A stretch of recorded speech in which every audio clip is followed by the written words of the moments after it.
मेरी पत्नी को काम शुरू किए कुछ महीने हो गए थे और वह बहुत व्यस्त हो गई थी।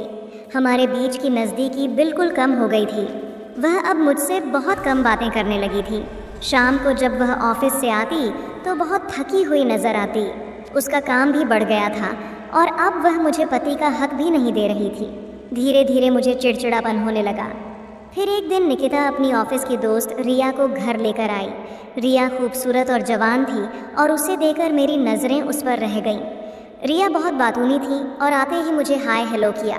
निकिता ने बताया कि रिया अगले कॉलोनी में घर देखने आई है।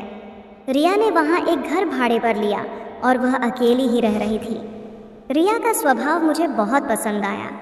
उसके बाद से वह अक्सर ऑफिस के कामों के सिलसिले में घर आती रही। समय बीतने लगा और 1 महीने बाद निकिता ने अपने ऑफिस के दोस्तों को एक पार्टी दी। निकिता ने मुझे इसके बारे में कुछ बताया नहीं था, लेकिन रिया के ज़रिए मुझे पता चला। शाम को मैं भी निकिता की पार्टी में पहुंचा। वहां पहुंचते ही मैंने देखा कि निकिता बहुत शॉक हो गई थी।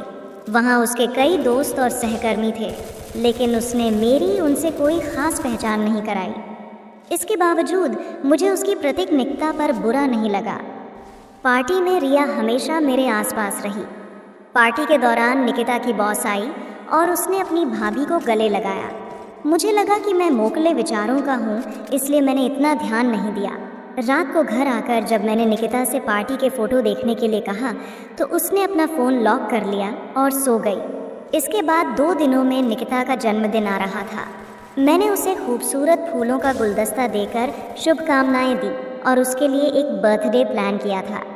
मैंने रिया को अपने घर बुलाया था ताकि वह घर की सजावट में मेरी मदद कर सके। निकिता रात को 10 बजे घर आई, जबकि मैं उसकी राह देख रहा था। मैंने उसके लिए बेडरूम में एक सुंदर ड्रेस रखी थी और कहा, आओ तैयार हो जाओ, हम केक कट करने वाले हैं। लेकिन उसने कहा, आज मैंने बहुत से केक काट लिए हैं और मैं थक गई हूँ, और वह कमरे में चली गई। कुछ देर बाद जब मैं कमरे में गया तो मैंने देखा कि वह सो गई थी। मैंने उसके लिए इतनी सजावट की और उसे इस बारे में कोई ध्यान नहीं था। मैं अपने कमरे से बाहर आया, न जाने क्या सोचकर मेरे चेहरे पर उतर आई। उदासी को देखकर रिया ने समझ लिया कि मेरी पत्नी और मेरे बीच कुछ ठीक नहीं चल रहा है।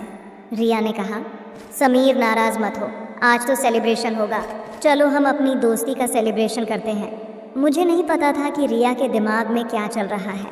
वह किचन में जाकर मेरे लिए केक लेकर आई जिस पर हैप्पी बर्थडे निकिता लिखा था। उसने उस टैग को अलग करके उस पर समीर रिया फ्रेंडशिप लिखा था। उसने मेरा हाथ पकड़कर वह केक काटा और उसकी आंखों में मेरे लिए कुछ अलग ही भावनाएं थी। उसने केक मुझे खिलाते वक्त थोड़ी मस्ती भी की और मेरे गाल पर भी केक लगा दिया। तब मैं भी उसके पीछे दौड़ने लगा। मैंने उसका एक हाथ पकड़कर उसे अपने पास खींच लिया, लेकिन जब मुझे एहसास हुआ कि मैं बहुत करीब जा रहा हूँ तो मैं तुरंत उससे दूर हो गया। रात काफ़ी हो गई थी, इसलिए मैंने उसे अपनी बाइक पर घर छोड़ने का फ़ैसला किया। निकिता को इस सब का कोई अंदाज़ा नहीं था।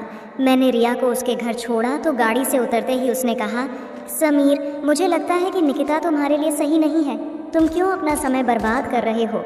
मुझे रिया की बात पसंद नहीं आई क्योंकि वह अपने दोस्त के पति की तरफ देख रही थी। मैंने उसके बोलने पर कोई रिएक्शन नहीं दिया और वहाँ से निकल गया। घर आकर मैंने देखा कि निकिता पानी पीने उठी थी और कमरे में गई। मैं भी उसके पीछे गया और उसे उसके जन्मदिन का गिफ्ट दिया। मैंने उसके नाम का एक सोने का लॉकेट और सोने की चैन बनाई थी। मैंने अपने हाथों से वह चैन उसके गले में डाली। उसके बाद मैंने उसके साथ थोड़ा समय बिताने की कोशिश की, लेकिन वह मुझसे दूर हो गई और बोली, आज मैं बहुत थक गई हूँ, बाद में बात करते हैं। और फिर वह सो गई। अब मेरा चिड़चिड़ापन बढ़ने लगा था। निकिता ने जॉब में आने के बाद मुझे पति का हक भी नहीं दिया और वह मुझे समय देने को तैयार नहीं थी। क्या अब उसे पति की कोई ज़रूरत नहीं थी? अब लगभग 1 महीना हो गया था जब मैंने अपनी पत्नी के साथ समय नहीं बिताया था और निकिता को इससे कोई फ़र्क नहीं पड़ रहा था। उसकी ऐसी हरकतों के कारण मैंने खुद को समझाने की कोशिश की कि मैं रिया की तरफ क्यों आकर्षित हो रहा हूँ। रिया हर 2-3 दिन में हमारे घर आती थी और वह मुझसे थोड़ी तीखी बात करती थी। अगले दिन सुबह जब मैं जॉब जाने वाला था, मैंने निकिता से कहा, निकिता, कुछ दिन की छुट्टी ले लो। मैं भी छुट्टी पर जा रहा हूँ और सोच रहा हूँ कि तुम्हारे साथ थोड़ा समय बिताऊँ। निकिता ने कहा, मैं छुट्टी नहीं ले सकती, ऑफिस में बहुत काम है। बॉस ने मुझे काफ़ी काम दिया है। मैंने कहा, क्या तुम्हारा बॉस पिछले कुछ महीनों से तुम्हारे ऊपर ज़्यादा काम का बोझ नहीं डाल रहा है? उस पर इतना आगे बढ़ने की ज़रूरत नहीं है, नहीं तो वह सब काम तुम पर ही डाल देगा। निकिता ने कहा, जो लोग काम करने लायक होते हैं उनके पास ही काम होता है, और मेरे बॉस के नज़र में मैं काम करने के लिए योग्य हूँ। मुझे प्रमोशन और सैलरी में बढ़ोतरी चाहिए तो मुझे बॉस के सामने रहना पड़ेगा। मैंने उस पर गुस्सा नहीं किया, बल्कि उसकी काम के प्रति ईमानदारी को समझा। देखते देखते 1 महीना बीत गया। महीने की पहली तारीख को मेरा जन्मदिन था और मुझे पूरा विश्वास था कि निकिता मेरे लिए कुछ सरप्राइज़ प्लान कर रही होगी। मेरे जन्मदिन के सुबह रिया मेरे दरवाजे पर फूलों का गुलदस्ता ले खड़ी थी। मेरी पत्नी ने उसे पहले ही बर्थडे विश की थी। मैंने रिया से पूछा, तुझे मेरा जन्मदिन कैसे पता चला? बिल्कुल तुम्हें निकिता ने बताया होगा कि दीप ने तुम्हारे जन्मदिन के लिए कुछ प्लान किया है, रिया ने कहा। मैंने पूछा, तो तुम्हें कैसे पता चला? रिया ने मुस्कुराते हुए कहा, नहीं समीर, मैं तुम्हारे सोशल मीडिया अकाउंट पर जुड़ी हुई हूँ, वहीं से मुझे तुम्हारे जन्मदिन का पता चला। उस दिन निकिता ने सुबह भी मुझे जन्मदिन की शुभकामनाएं नहीं दी थी। शाम को रिया ने मुझे फ़ोन करके 4 बजे घर बुलाया। मुझे लगा निकिता ने मेरे लिए कुछ सरप्राइज़ प्लान किया होगा, इसलिए मैंने हाफ डे लेकर घर आ गया। रिया ने मुझे अपने घर बुलाया था। जब मैं वहाँ पहुँचा तो देखा कि रिया बिल्कुल तैयार थी। उसने छोटा सा ड्रेस पहना हुआ था जिसमें वह बहुत सुंदर लग रही थी। जैसे ही मैं अंदर गया, मेरे ऊपर गुलाब की पंखुड़ियाँ बिखेर दी गई थी।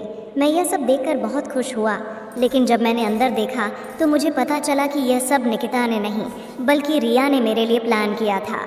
रिया ने मेरे जन्मदिन को खास बनाने के लिए काफ़ी खर्च किया था। उसने अपने काम से छुट्टी ली थी और मेरे लिए कई अच्छे पकवान बनाए थे। मैंने उसकी मेहनत को नकारना नहीं चाहा और मुस्कुराकर उसके साथ अपना जन्मदिन मनाया। काफ़ी देर बाद मैंने रिया से कहा कि अब मुझे घर जाना है। जैसे ही मैं निकलने वाला था, मुझे निकिता का फ़ोन आया। उसने कहा, आज मैं घर नहीं आ पाऊँगी, ऑफिस में बहुत काम है और रात को मैं एक दोस्त के घर रुक रही हूँ। उस समय मुझे यह साफ लग रहा था कि निकिता को अपने पति के जन्मदिन का ध्यान नहीं था, और यह सुनकर मैं नाराज़ हो गया। रिया ने यह देखकर मुझे अपने बेडरूम में ले जाकर मेरा हाथ थाम लिया और कहा, समीर, तुम निकिता के बारे में इतना क्यों सोचते हो? वह तो काम में व्यस्त होगी। तुम्हारी दोस्त ने तुम्हारा जन्मदिन खास बनाया है, तो फिर तुम क्यों नाराज़ हो? जब रिया ने मेरा हाथ पकड़ा तो मेरे मन में अलग अलग विचार पैदा होने लगे। रिया वाकई सुंदर लग रही थी और मैंने उसे पहले कभी उस नज़र से नहीं देखा था। रिया थोड़ी देर तक बोल्ड ड्रेस में मेरे सामने घूमती रही। तभी उसका मोबाइल नीचे गिर गया। ऐसा लग रहा था जैसे उसने जानबूझकर ऐसा किया हो। वह जल्दी से झुककर उसे उठाने लगी और अपने अनावश्यक अदाओं को दिखाने लगी। मैं एक पुरुष था और जब कोई महिला इतनी प्रकट रूप से सामने आई तो स्वाभाविक रूप से नज़रें उस ओर खींच ली जाती हैं। उस समय मैं उसे देखकर खुद को रोक नहीं पा रहा था। वह धीरे धीरे फिर से मेरे पास आ गई। मैं भी उसकी ओर आकर्षित हो रहा था। तभी मुझे अपनी समझदारी पर ध्यान आया और मैंने खुद को उससे दूर कर लिया। मैंने कहा, रिया, तुम यह क्या कर रही हो और मुझे ऐसा करने के लिए मजबूर कर रही हो? हमारे बीच यह सब नहीं हो सकता क्योंकि तुम मेरी पत्नी की दोस्त हो। मुझे अपनी पत्नी से बहुत प्यार है। रिया ने जवाब दिया, ठीक है समीर, मैं तुम्हें किसी भी चीज़ के लिए नहीं कहूँगी। जब तुम चाहोगे तब तुम मुझसे बात करने आ सकते हो। रिया के शब्दों का मतलब मुझे बहुत अच्छे से समझ में आया। निकिता ने अगले दिन घर आकर भी मुझे जन्मदिन की शुभकामनाएं नहीं दी थी। मैंने खुद ही उसे बताया, निकिता, कल मेरा जन्मदिन था और तुमने मुझे बर्थडे विश तक नहीं किया। उसने जवाब दिया, हाँ जन्मदिन था तो क्या हुआ? जन्मदिन तो हर साल आता है, उसमें क्या खास है? एक पत्नी अगर 1 साल अपने पति का जन्मदिन भूल जाए तो इसमें इतना क्या बोलने की ज़रूरत है? मैंने निकिता को ऐसा कुछ नहीं कहा था जिससे वह नाराज़ हो जाए। फिर भी वह मुझ पर चिड़चिड़ा गई थी। उसे शांत करने के लिए मैंने उसके करीब जाने की कोशिश की और उसके साथ समय बिताने का प्रण करने लगा, लेकिन इस बार भी उसने मेरा हाथ ज़ोर से झटक दिया। उस समय मेरे मन में एक अलग ही इच्छा जागृत हुई, लेकिन निकिता ने मुझे खुद से दूर कर दिया, जिससे मेरी इच्छाओं का भंग होने लगा। निकिता मुझे संतुष्ट नहीं कर पा रही थी, इसीलिए मैंने सीधे रिया के घर जाने का फैसला किया।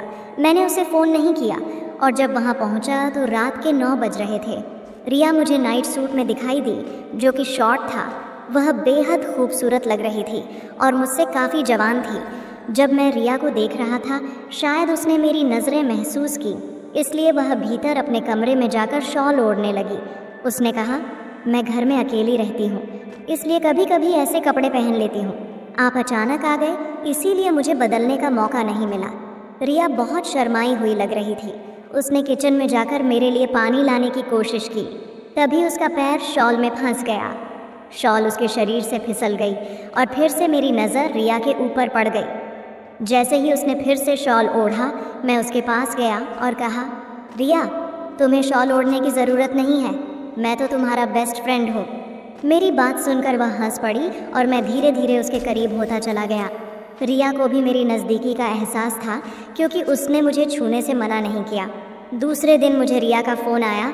उसने मुझे तुरंत ऑफिस में बुलाया। आज तक निकिता मुझे अपने ऑफिस में ले जाने के लिए कभी राज़ी नहीं हुई थी।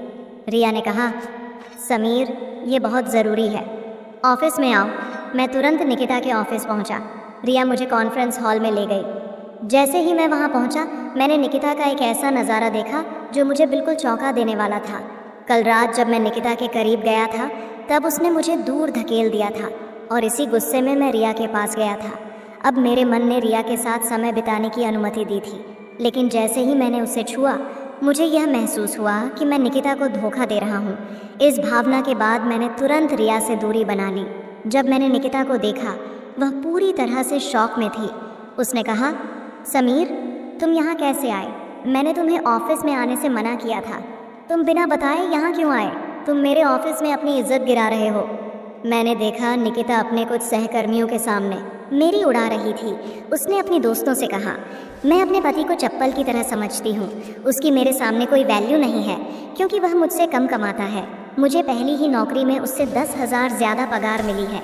मैं महीने में 30,000 कमाती हूँ, जबकि वह सिर्फ 20,000 कमाता है। तो उसकी मेरे सामने कोई इज्जत ही नहीं है। इस सब कुछ सुनकर मैंने कहा, निकिता, एक बात याद रखो, जब हमारा शादी हुआ था तब तुम सिर्फ 12वीं पास थी। मैंने तुम्हारी ग्रेजुएशन की फ़ीस अपनी 20,000 की सैलरी से भरी थी।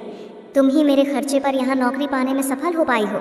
कुछ दिनों से मैं तुम्हारे व्यवहार पर नज़र रख रहा था और मैं जानता नहीं था कि तुम मेरे बारे में ऐसे सोचती हो, इसीलिए तुम मुझे पति का हक नहीं दे रही थी।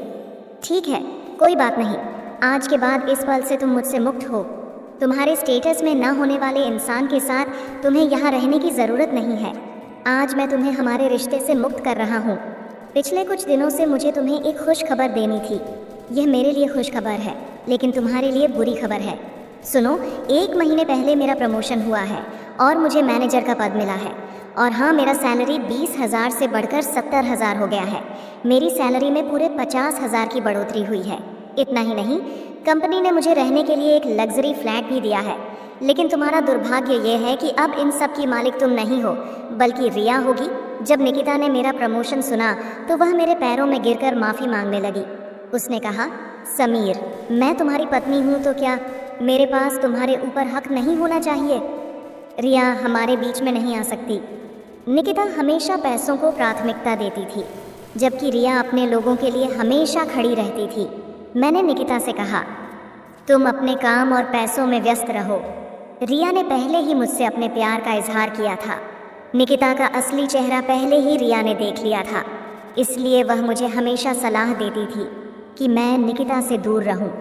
कई महिलाएं जैसे निकिता जब थोड़ी सी पैसे कमाने लगती हैं तो अपने पति को उनकी चप्पल समझने लगती है। मुझे उनसे उधार का जवाब देने में कोई परेशानी नहीं है। कुछ ही दिनों बाद मैंने निकिता को तलाक दे दिया और रिया के साथ शादी कर ली। शादी के बाद रिया ने अपनी नौकरी छोड़ दी। उसका कहना था कि उसे अपने पति से ज़्यादा प्यार है और अगर वह उसे समय नहीं दे सकती तो उसके लिए नौकरी और पैसे का कोई मतलब नहीं है। रिया सच्चे प्रेम की परिभाषा बन गई। जो मुझे अपेक्षित था, उससे कहीं ज़्यादा प्यार और सम्मान मुझे रिया से मिला। मुझे हर महिला से यह कहना है कि अपने पति का सम्मान पैसों से कभी मत करो। एक बार अगर पुरुष का अहंकार टूट गया तो फिर उसके जैसा सख्त कोई नहीं होता। दोस्तों, आपको यह कहानी कैसी लगी? अगर आपको यह कहानी पसंद आई तो वीडियो को लाइक करें और चैनल को सब्सक्राइब करना ना भूलें।